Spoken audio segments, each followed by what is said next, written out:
Boa tarde, alunos do sexto ano. Vou fazer comentários, fazendo observações e dando as respostas para vocês ao mesmo tempo dos exercícios que eu passei para vocês fazerem na aula, tá bom? Vocês tinham que ler essa fábula, né? O gênero textual que a gente está estudando é a fábula. A gente analisou algumas características semana passada. Vocês, na verdade, já vieram com um certo conhecimento sobre a fábula, não é um gênero novo. Vocês sabem que ela gosta de trabalhar muito com esses personagens, né, animais que falam, que agem, que por sinal, galera, é uma figura de linguagem, tá? É considerado uma figura de linguagem isso. Quando a gente pega objetos que não têm características humanas e bota eles para terem certas características humanas, isso é considerado uma figura de linguagem. É prosopopeia o nome, ou personificação. A gente vai entrar nisso na aula que vem, vai entrar nesse assunto. Então, na verdade, daqui a pouco já, né? Na aula de daqui a pouco. Aliás, no vídeo que eu vou postar daqui a pouco. Enfim, uma figura de linguagem, fique atento já. Vocês tinham que ler essa fábula. Uma parada interessante que vocês leram e descobriram nesses exercícios, né? A gente tem dois grandes nomes da fábula na história da literatura ocidental. O Esopo, o cara lá do início, que eu mostrei em aulas passadas, e um outro maluco que fez muito sucesso, que é o La Fontaine, um francês que inclusive retomou, né, as fábulas de Esopo, tal, era super fã de Esopo. Enfim, então eles contam às vezes fábulas, a mesma fábula, né, só que contadas de jeito diferente. Veja bem, fábula, galera, ela tem uma coisa parecida com mito. Não, algumas pessoas confundem, né, a fábula com o mito. Vocês assistiram aquele vídeo? Se não assistiram, assistam. Um vídeo que eu acabei de postar ali no grupo. E o rapaz ali na explicação, né, nesse vídeo sobre fábula, esse vídeo do YouTube que eu postei há pouco tempo atrás, ele fala um pouco sobre isso, né, sobre essa possível confusão entre fábula e mito. Muito comum. No vídeo ele fala algumas besteiras conceituais, mas ele explica um pouco essa distinção, né? O mito tem realmente outras características, não só aquelas que o cara falou no vídeo. Mas, cara, uma coisa que tem muito em comum entre a fábula e o mito é que elas são histórias que, mesmo se você pegá-las muito resumidas pra caramba, elas fazem sentido. Elas fazem sentido e são muito fortes. Elas valem pelo acontecimento. Tanto o mito quanto a fábula vale, não é nem pelo acontecimento, elas valem pelo alto teor assim de experiência, né? Pela concentração da história muito forte que ambos têm, pelo que acontece, pelo que é dito, não pelos pequenos acontecimentos, né? Mas pelo centro do acontecimento. Não à toa que o Esopo colocava tudo resumidão lá nas fábulas dele, né? Botava tudo bem resumido. E o que ocorre, galera? Ocorre que, essas histórias elas têm um enredo. O centro do enredo delas é muito forte, muito intenso. E sempre trazem um grande ensinamento, uma grande percepção da experiência humana. A fábula especificamente é ensinamento, né? Mas que não deixa de ser uma percepção sobre experiências humanas.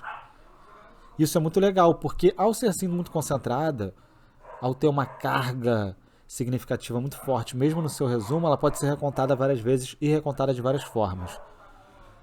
O Esopo sabia disso, obviamente, quando ele fez aquelas fábulas dele lá muito curtinhas, muito resumidas, porque ele sabia que isso era recontado oralmente, de diversas formas. Tem gente que reconta de um jeito muito interessante, com um bom jeito de contar, um cara que é um bom contador de histórias. Tem gente que conta de outros jeitos, talvez mais sentimentais, com alguns detalhes. Vocês conseguem perceber que nas fábulas do Esopo, até que no do La Fontaine, não tem muita descrição dos ambientes. Porque vale mais o que está sendo feito, o que está sendo dito. Você não tem certos detalhes, você não tem trabalho linguístico, né? Nas fábulas, principalmente do Esopo. Porque é isso, né? As fábulas elas são muito concentradas, mas elas podem sim ser recontadas com mais detalhes, com mais vida, com mais dinâmica. O que o La Fontaine fez, na verdade, nisso aqui, já é recontar ou contar fábulas de um jeito mais vívido, mais agradável que o do Esopo. A começar que ele faz tudo em poema, em versos, com rimas, com ritmo, né, com toda uma métrica, com tudo aquilo que um poema tem. A forma das fábulas, às vezes o conteúdo central da fábula do La Fontaine e do Esopo são iguais, os conteúdos centrais, mas as formas são diferentes. A forma do La Fontaine eu acho mais interessante. Vamos lá então, né? Vocês têm que ler essa fábula aí, O Leão e o Rato. Eu vou ler aqui rapidinho. Eu acho que talvez a minha leitura possa facilitar algumas coisas para vocês. O Leão e o Rato. A gratidão é um valor. Cultivá-la todo dia somente traz alegria, merece todo louvor. Prestemos muita atenção ao que ocorreu um dia entre o rato e o leão. Era uma vez um ratinho que andava distraído, mas ele havia saído de um buraco, seu cantinho. Deu de cara com um leão, um imenso animal. Logo pensou, estou perdido. Mas o leão foi legal. Livrou e, sem perigo, o ratinho, com alegria, prometeu: conte comigo se precisar algum dia. O leão quase sorria, pois pareceu caricato como ele precisaria da ajuda de um rato. Mas eis que, um belo dia, numa armadilha, caiu, esperneou e rugiu e a rede não cedia. Então, o rato acudiu e começou a roer. A rede pôs-se a ceder e logo o leão fugiu. Constatou-se uma vez mais, nas voltas que dá a vida, a graça retribuída mostrou do que é capaz. Uma fábula do La Fontaine, por estar em poema, em rima, com ritmo, muito mais interessante, né? Vamos lá então às questões. Vocês primeiro estão vendo aqui as respostas, né? Porque o acesso ao livro do professor, mas eu vou fazer ainda assim comentários. As respostas já estão aqui em rosinha. Vocês podem conferir depois, quando quiserem também. Eu vou descer o vídeo daqui a pouco, descer a tela. Mas eu vou fazer vou fazer alguns comentários, né? Primeiro pedir para vocês enfatizarem e quem sabe até sublinharem esse enunciado da questão 1, porque ela explica um pouco sobre o que é uma fábula, né? A fábula é um gênero textual geralmente curto, que apresenta animais como personagens e às vezes também objetos animados. Eu acrescentaria, né? Pessoas e deuses também. Como a gente tinha visto, falei isso até no outro vídeo, né? Tem fábulas que não são nada fantásticas, são bem realistas. Tem outras que têm deuses, não só animais e objetos. Essa característica se verifica na fábula Leão-Rato? Lógico, né? Porque o leão costuma ser chamado o rei dos animais. Se a gente lembrar da aula de ciências, galera, ele praticamente está no topo da cadeia alimentar, né? De vários biomas, tá bom? Por isso que ele é o rei dos animais, ele está no topo da cadeia alimentar. C, porque o ratinho, ao ver o leão, pensa, estou perdido. Né? Óbvio, pelo leão ser um animal carnívoro e tal. Se bem que, pô, rato magrinho, ele achou que ia ser atrativo pro leão? Fala sério, leão acostumado a comer zebra, carnuda, gostosa, a comer que outros bichos? Cervos, né? Isso não dá nem pra palitar o dente, um rato. Ele deveria ficar tranquilo, saber que o leão não ia querer pegar ele, até porque o rato é nojento e não deve ter uma carne muito boa. Número 2. O leão solta o ratinho, este agradecido diz, conte comigo se precisar um dia. Por que o leão resolve soltar o ratinho? Né? Essa é uma resposta pessoal. Por que o leão resolve soltar o ratinho? Eu já dei a minha. Porque ele não é muito apetitoso para o leão, não é muito interessante, então para ele não faz diferença nenhuma. Tá bom? Essa é a minha visão, você pode dar a sua. Por que o leão desdenha, letra B, do comentário do rato? Isso aí mesmo, galera, que vocês estão lendo. Porque sendo um animal grande, forte, temido, ele imagina que nunca ia precisar da ajuda do rato, né? Da mesma forma como talvez ele olhasse para o rato e falasse, pô, isso não serve de alimento, talvez ele jamais imaginaria que ele poderia precisar de uma ajuda do rato. Mas não é bem o que acontece, né? O que o leão aprende quando cai em uma armadilha ajudado pelo rato? Olha só que coisa interessante. O que o leão aprende, né, quando é ajudado pelo rato? Ou seja, qual é a moral da história, de certa maneira, né? Aprende a não desprezar, né, galera? A ajuda de ninguém. E principalmente ali por ser aparentemente mais fraco e inútil. Moral da história. Número 3. Vocês sabem, sempre tem a moral da história, né? A fábula. Ela pode ser explicada, como quase sempre é. Você tem um trechinho final. Geralmente o desfecho do enredo de uma fábula contém a explicação da moral, mas às vezes, galera, a moral fica implícita, fica subentendida, basta você interpretar, tá bom? E aí, galera, qual a moral da história? Tá aqui, ó, a resposta, tá bom? Tá lá nesse trechinho final mesmo, como você tá vendo. E eu já falei pra você, né? Praticamente a 2. Quando você responde a C dá 2, praticamente você responde a A também dá 3. Não desprezar a ajuda de quem aparentemente parece que não tem nada para te oferecer. Vamos lá, olha só o que ele pergunta. A moral da história confirma as ideias apresentadas na primeira estrofe da fábula? Por quê? Sim, né? Ela realmente confirma. Porque lá na primeira estrofe, o que está dizendo? Volta lá.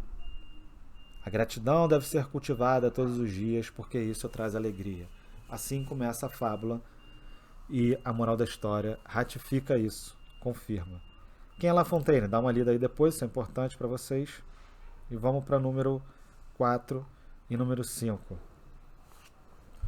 Leia esse box aí sobre Esopo e as fábulas. Várias coisas que eu já falei para vocês, galera.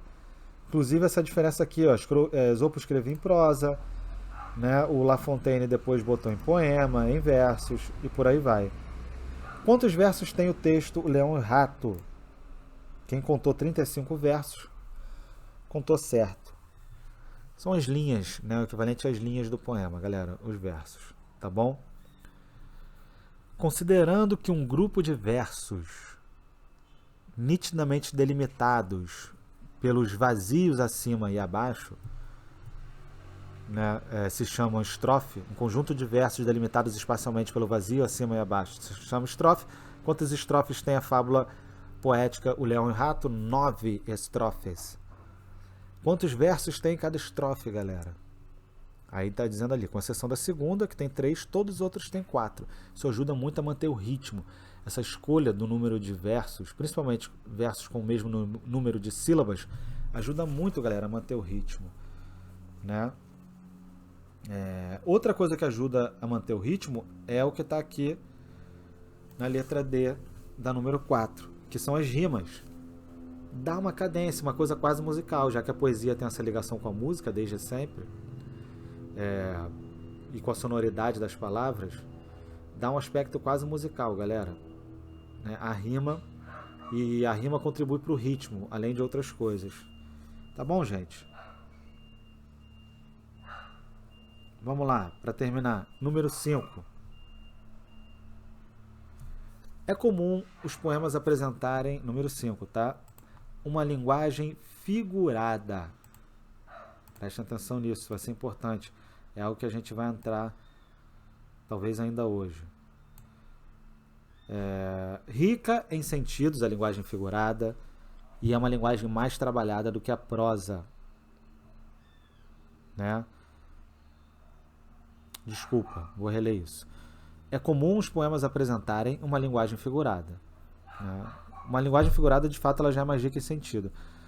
Agora, o poema bem mais trabalhado do que a prosa, né? Assim como é comum nas fábulas, quando escritas, tanto em prosa como em versos, fazerem uso de uma variedade linguística de prestígio, próxima da norma padrão. Olha aí a variedade linguística que a gente tem estudado. Ok? É isso que a gente tem estudado aí em língua portuguesa. Aqui eles estão misturando conteúdo de língua portuguesa com de redação. Tá bom? Prestem atenção nas figuras de linguagem, na linguagem figurada, que é algo que a gente vai estudar bem em breve. 5, letra A, galera.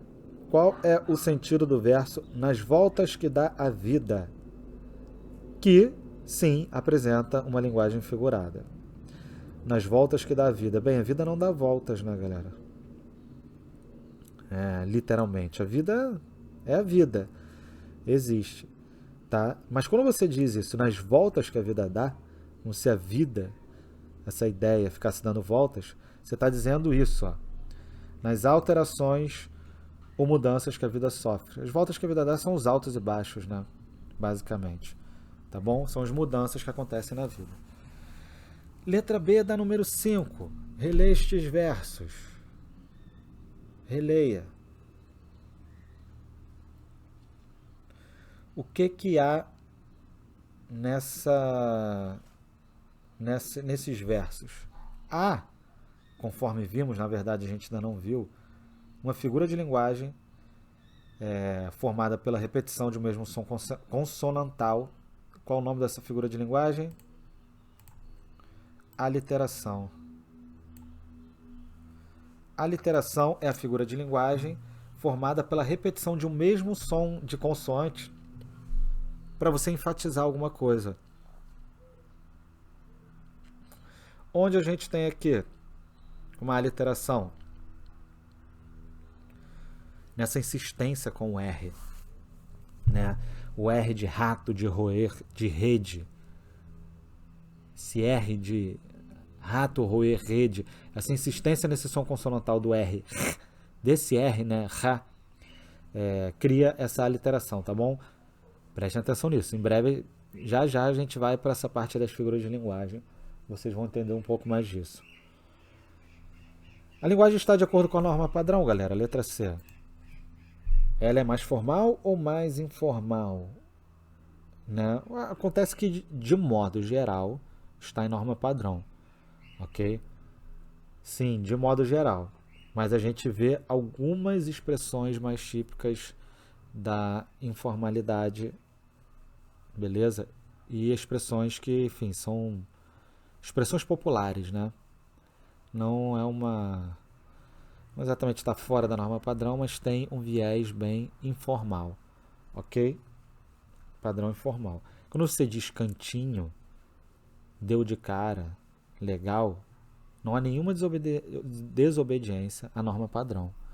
No entanto, ainda assim isso tem um aspecto informal por várias questões culturais nossas. Perceberam? Ser informal não exatamente é você desobedecer à gramática, as regras, entre aspas, do português.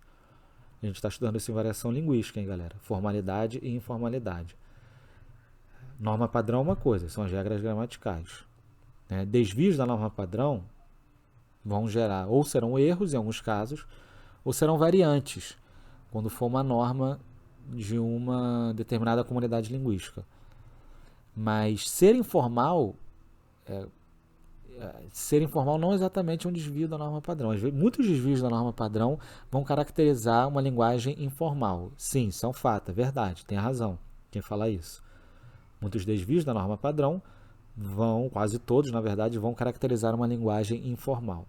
No entanto, a informalidade também é marcada por outros elementos, como gírias, como certas expressões idiomáticas, como deu na cara, né? Ou tá de brincadeira, mesmo que fosse está de brincadeira, são marcas da informalidade. E essa gíriazinha aí, né? Legal, maneiro. Ok, galera? Espero que vocês tenham percebido isso com facilidade. Se tiverem uma dúvida individual, podem falar comigo, ok?